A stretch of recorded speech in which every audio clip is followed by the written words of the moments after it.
guys, it's Casey and welcome to the first episode of Storytime Sunday. I'm glad you're all here and I hope that this brings a little bit of awareness. So March is recognized for a lot of things, but one thing is National Brain Injury Awareness Month, and I'm going to share my own experience with that. Back in 2020, right before the pandemic happened, I was working at a restaurant and I was the person who knew everybody's name.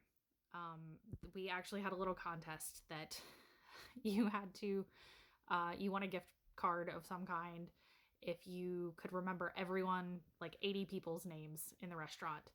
And I was one that was able to do that.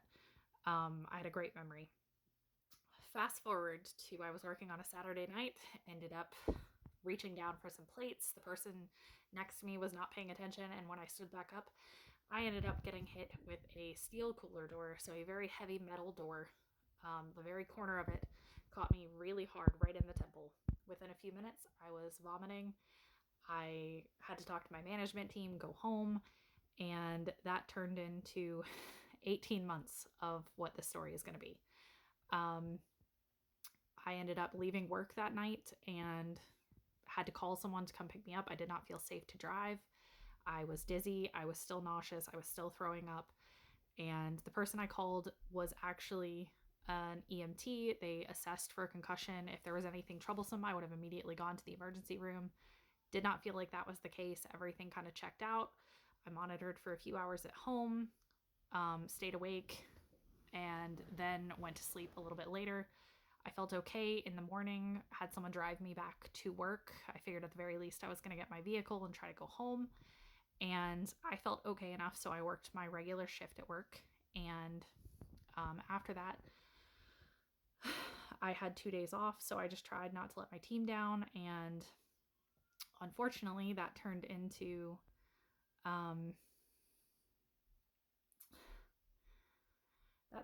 two of the worst days of my life, where I had an intensifying headache, like migraine level headache that just got worse.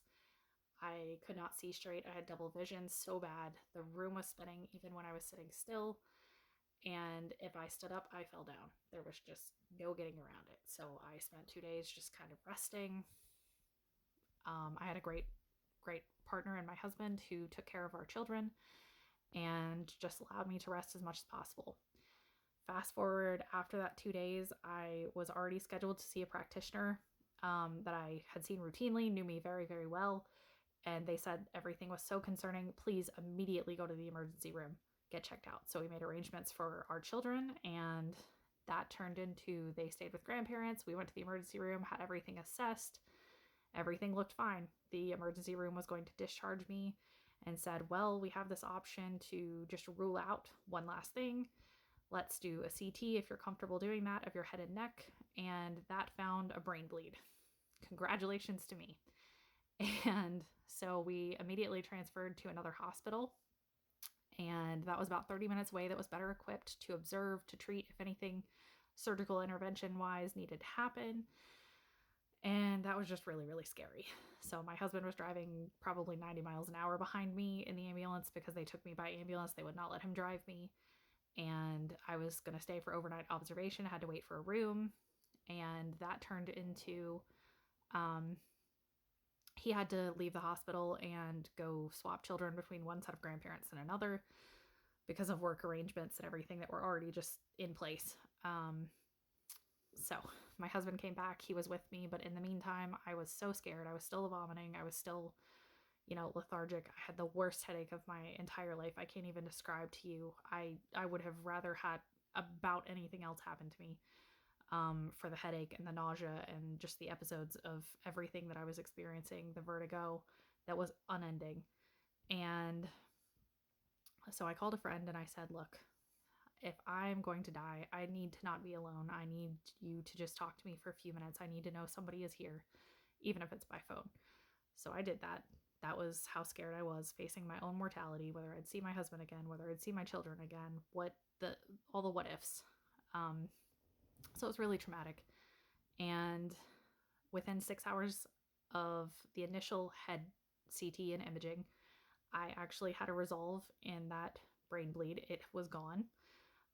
They said that they might not have even caught it had I come in when the initial injury happened. Sometimes things are delayed and it takes a few days to show up.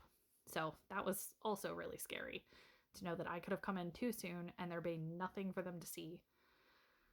So after being evaluated by several different practices, providers, physical therapy, occupational therapy, I was released to go home the next day with strict instructions to rest, to hydrate, and to follow up with the cranial surgery office just as precautionary in 2 weeks.